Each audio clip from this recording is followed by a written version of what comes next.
Sasakay tayo sa hot air balloon! Maaabot natin ang langit! Oo nga. Pero, paano kaya tayo makakasakay? Parang dami nakapila, oh. Ay, oo nga. Ilan ba lahat makakasakay sa mga hot air balloons? Tanungin natin ang nagpapalipad ng hot air balloon. Doon. Tara. Tara.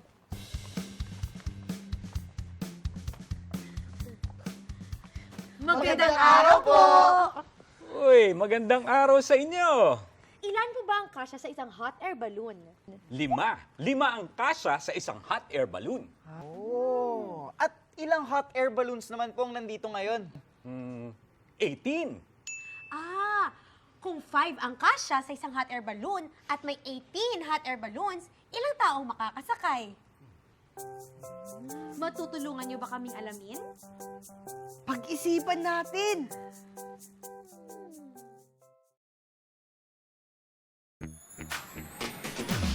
Meron akong kaibigan pagharap ko sa mundo. Pagsagot sa tanong, ilan, ano, alin, paano? Matang katulong sa ating pagsulong. Paglikha't pag-unawa ng hiwaga. Minsan ang math mahirap at seryoso. Nakakatakot, nakakalito. Buti na lang may kasama pa tayo. Sipag, tiyaga, isip at talino. Magtanong, mag-isip, huwag matakot magkamali. Magtanong, mag-isip, ang mahirap ay dadali. Magtanong, mag-isip, ang matyaga matutunan. Magtanong, mag-isip, hey! Sabay-sabay tayo. Kaya mo, kaya ko. Matutunan ng math. Kaya mo, kaya ko. Mag-usap, magsikap, isip plus tiyaga equals madali.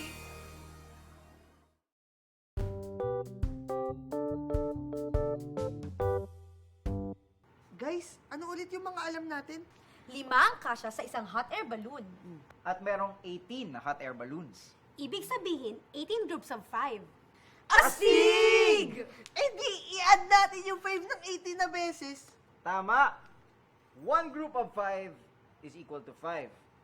2 groups of 5 is 5 plus 5 equals 10. 3 groups of 5, 5 plus 5 plus 5 equals 15. 4 groups of 5 is 5 plus 5. Teka. Ang tagal yata niyan. Add tayo ng add. May iba bang paraan? Pwede nating i-multiply. Magandang idea yan. Oo nga no!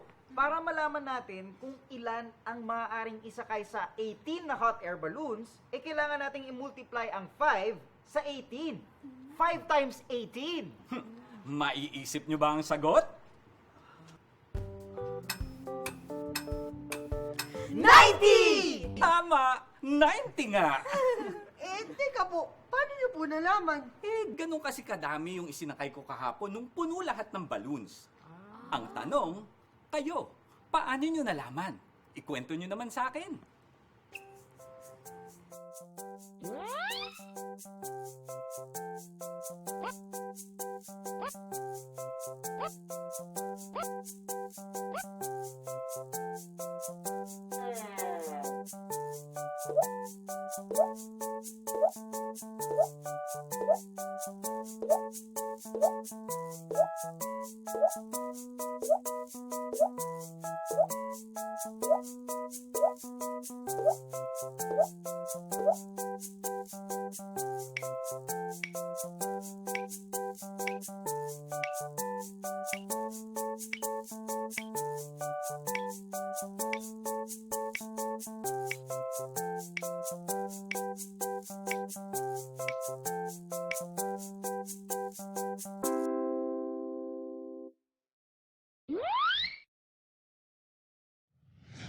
Ikukwento namin sa inyo kung paano namin minultiply ang 5 times 18.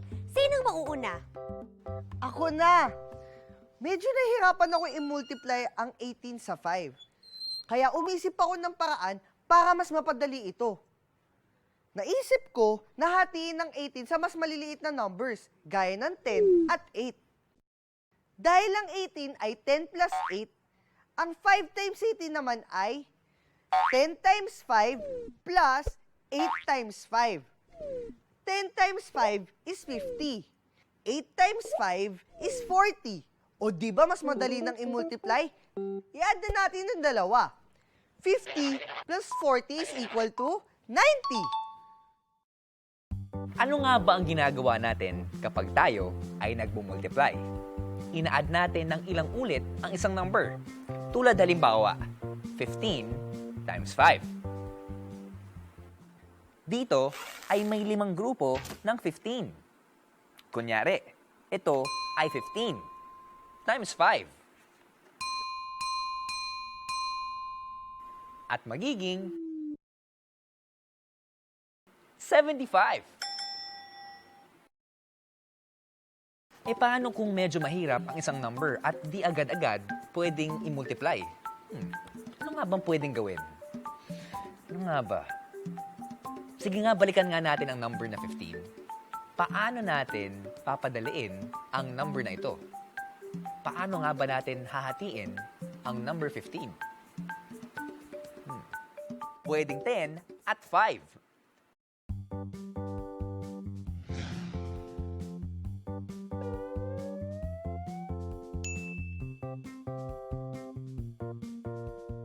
Ten plus 5 is 15. Mas madaling i-multiply sa 5 ang 10 at 5. 5 times 10 is 50. At 5 times 5 is 25.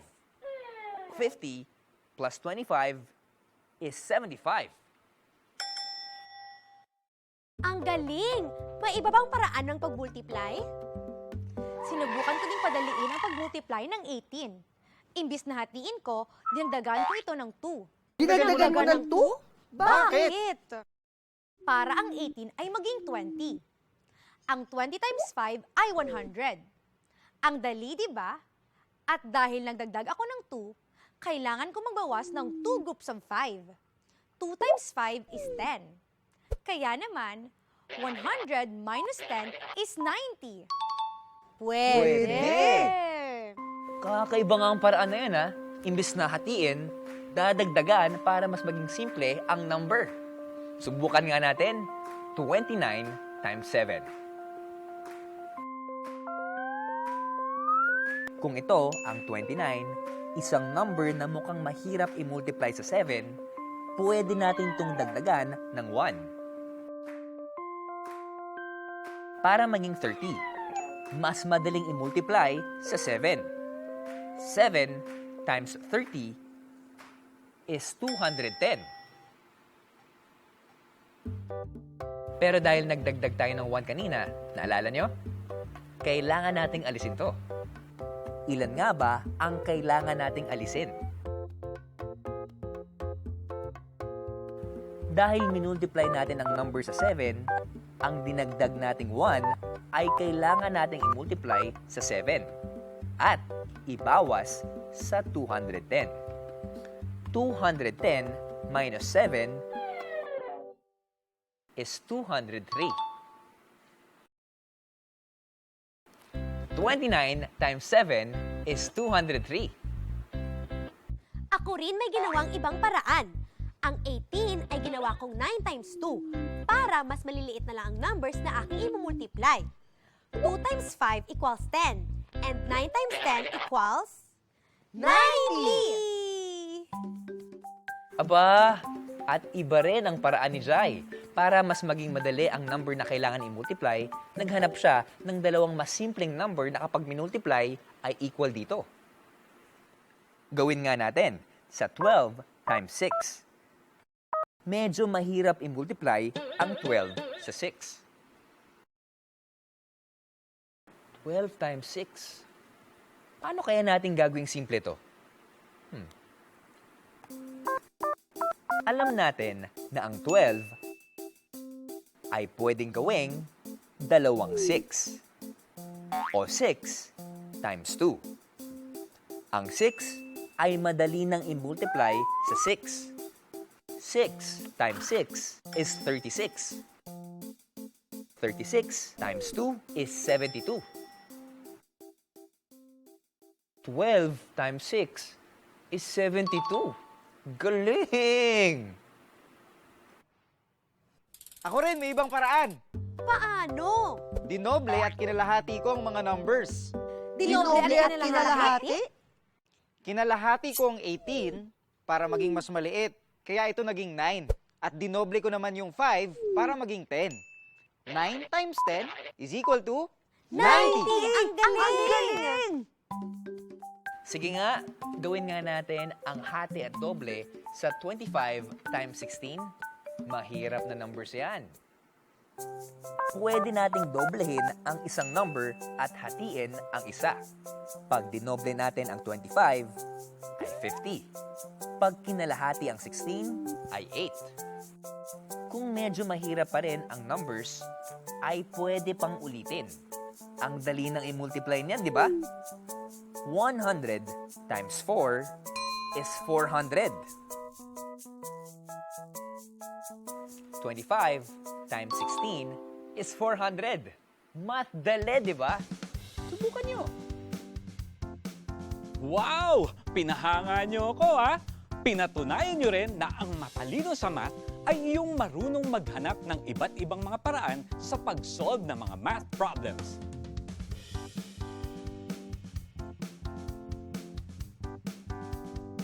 Reviewin nga natin ang mga nakita natin. Marami palang paraan ng pag-solve ng multiplication problems. Kung mahirap i-multiply ang isang number, maraming paraan para pasimplehin ito. Pwedeng hatiin sa mas maliliit at mas madadaling numbers.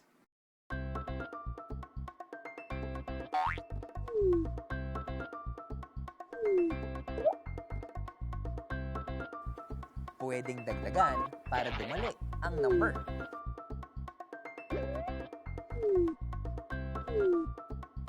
Ibawas na lang ang dinagdag pagkatapos i-multiply.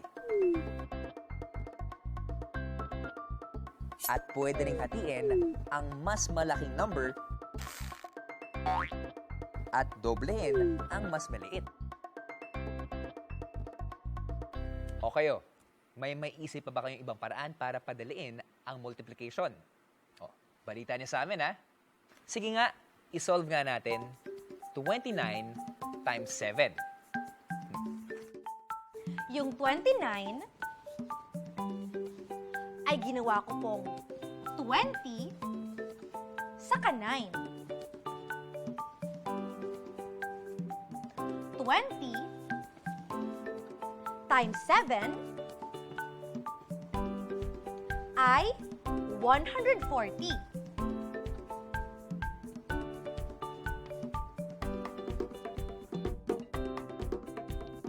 Tapos, yung 9 times 7 ay 63.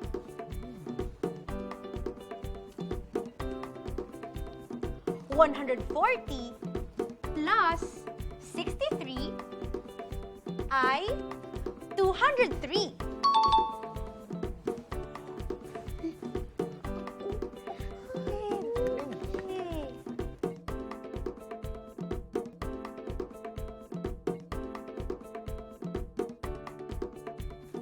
Dinagdagan ko po ng 1 yung 29. So, 29 plus 1 is equal to 30. Kasi mas madali i-multiply yung 30 sa 7. So, 30 times 7 is equal to 210. Pero, nagdagdag ako ng 1 group of 7. Kaya kailangan natin i-subtract yun sa 210. 210 minus 7 is equal to 203.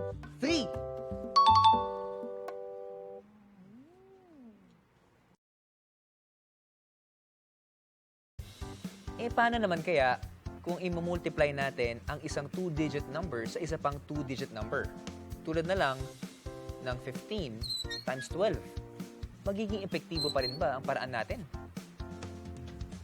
Hatiin natin ang 12. Gawin nating 10 plus 2.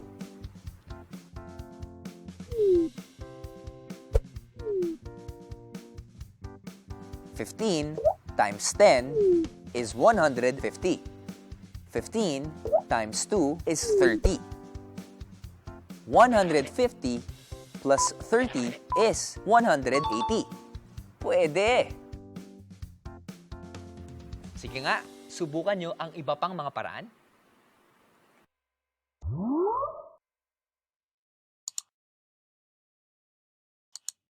I-check nga natin kung magaling na kayo mag-multiply. Let's play Product Dash! Siya si Kiko. Kailangan niya ng tulong natin sa kanyang paglalakbay. Matutulungan ba natin siya? Halina't samahan siya. Talon, Kiko! Talon! Ang galing! What is the product of 5 and 16? 60, 70, or 80?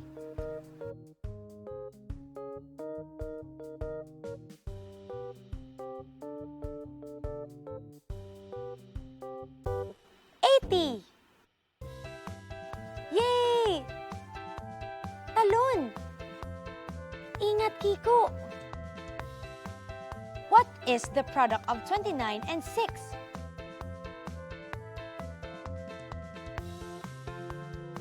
174, Kiko! Wow! Ang galing! Ito pa isa. Get the product of 12 and 16. 192 ang sagot. Ang galing! Congratulations, Kiko! Ang galing ng pagkakasolve niyo ng multiplication problem. Hindi importante kung nahirapan kayo sa simula. Nakahanap naman kayo ng kanya-kanyang paraan. Yan ang tamang pag-iisip. Yan ang tamang mindset. O ano, sakay na kayo. Tara na! Mag-enjoy kayo dito. Halika kayo nga pa. Sa 2, 3, 4, 5. Sakto! Oh, handa na ba kayo? Oh, eto na. Teka, ang ticket. Ang ticket. Pasensya na. Alam nyo na, para sa ekonomi. Wow!